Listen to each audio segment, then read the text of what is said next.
ओम शांति। प्रातः मुरली। ओम शांति। बाप दादा 5/5/2025 के परमात्म मधुर मावाक। मीठे बच्चे, सदा इसी नशे में रहो कि हम संगम युगी ब्राह्मण हैं।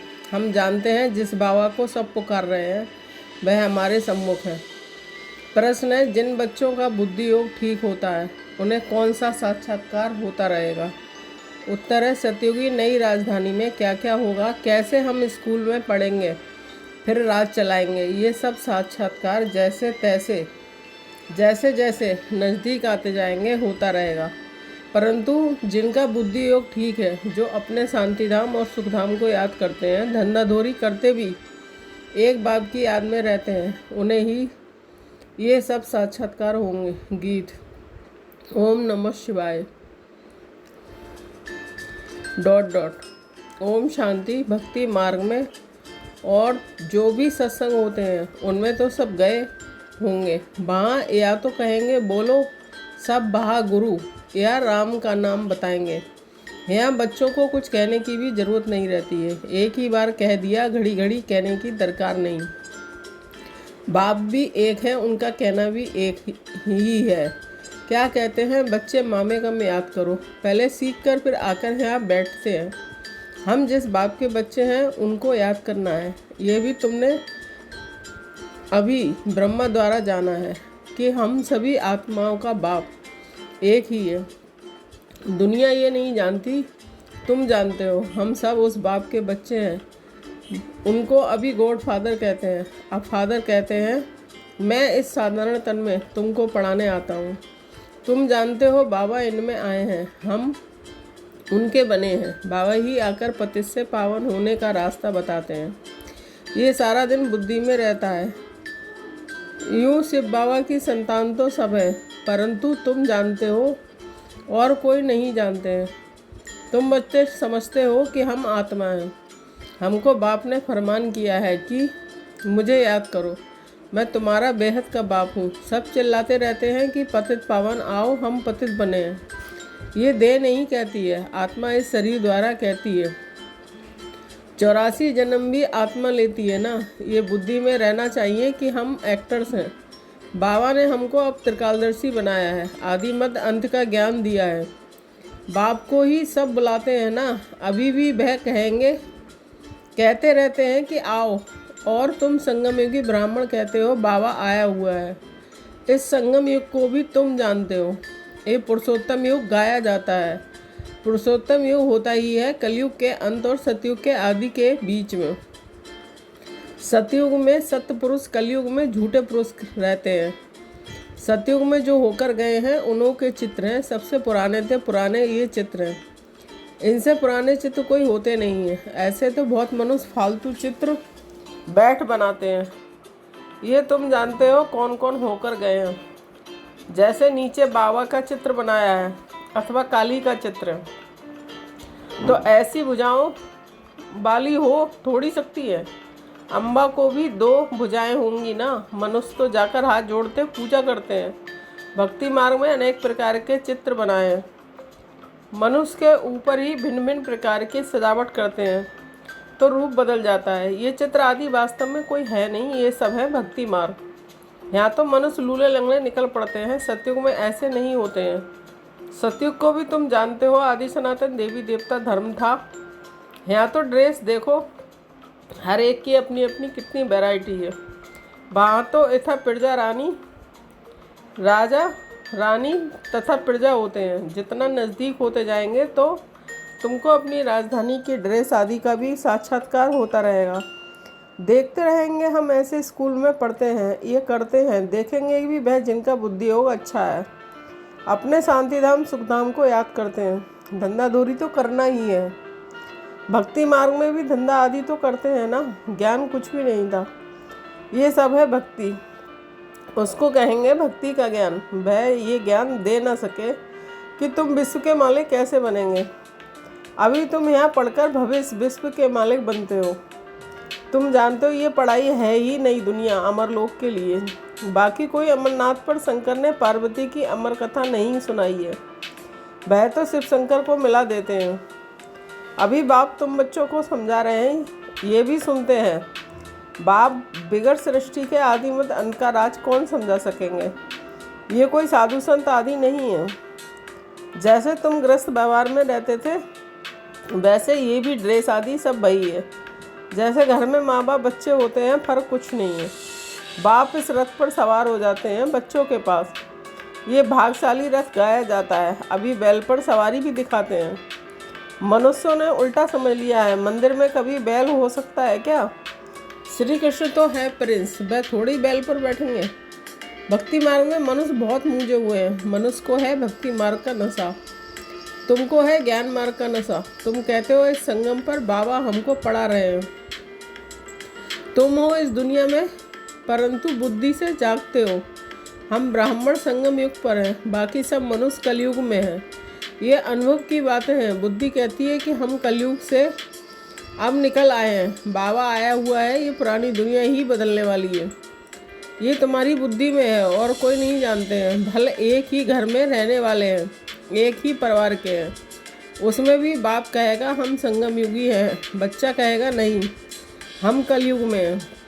बंडर है ना, बच्चे जानते हैं कि हमारी पढ़ाई पूरी होगी तो विनाश होगा, विनाश होना ज़रूरी है। तुम्हारे में भी कोई जानते हैं, अगर ये समझे दुनिया विनाश होनी है तो नई दुनिया के लिए तैयारी में लग जाएं।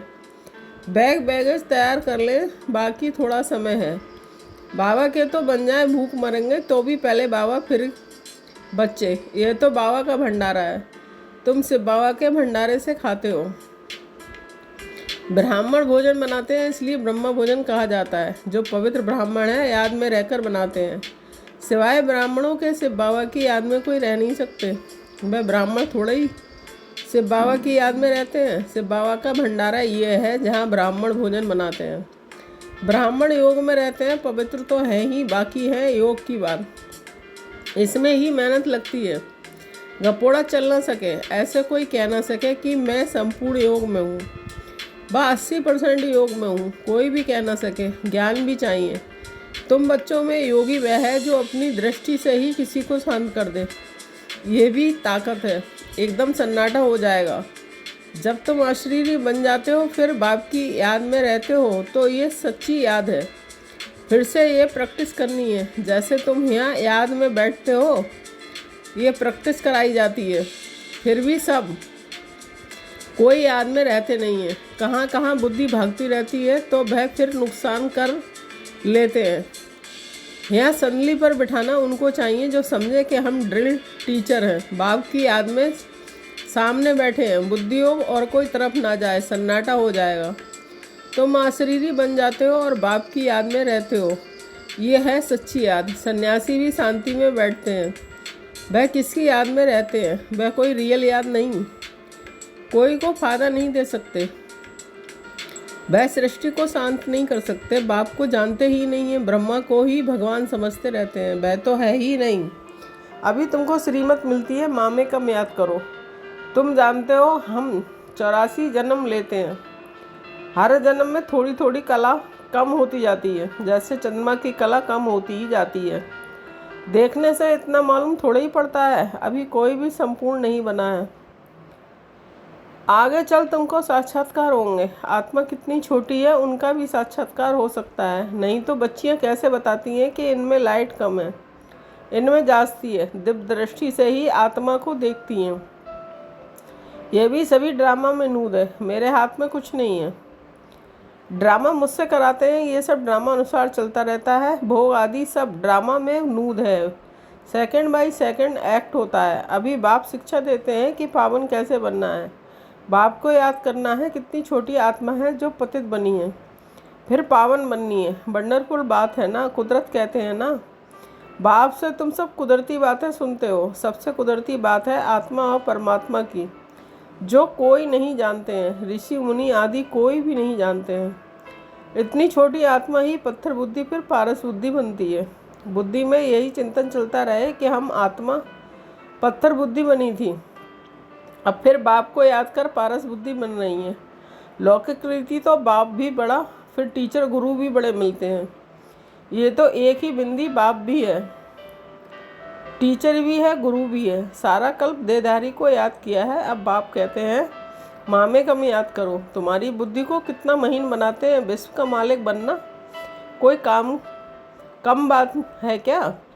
ये भी कोई ख्याल नहीं करते कि ये लक्ष्मी नारायण सतयुग के मालिक कैसे बने। तुम भी नंबरवार पुरुषार्थ अनुसार जानते हो। नया कोई इन बातों को समझ न सके। पहले मोटे रूप से समझा, फिर महीनता से समझाया जाता है। बाप है बिंदी भय, फिर इतना बड़ा बड़ा लिंग रूप बना देते हैं। मनुष्य के भी बहुत बड़े बड़े चित्र बनाते हैं, परंतु ऐसे हैं नहीं। मनुष्यों के शरीर तो यही होते हैं। भक्ति मार्ग में क्या क्या बैठ बनाया है। मनुष्य कितना मूझे हुए हैं। बाप कहते हैं कि जो पास्ट हो गया वह फिर होगा। अभी तुम बाप की श्रीमत पर चलो। इनको भी बाबा ने श्रीमत दी है, साक्षात्कार कराया ना। तुमको हम बादशाही देता हूँ, अब इस सर्विस में लग जाओ।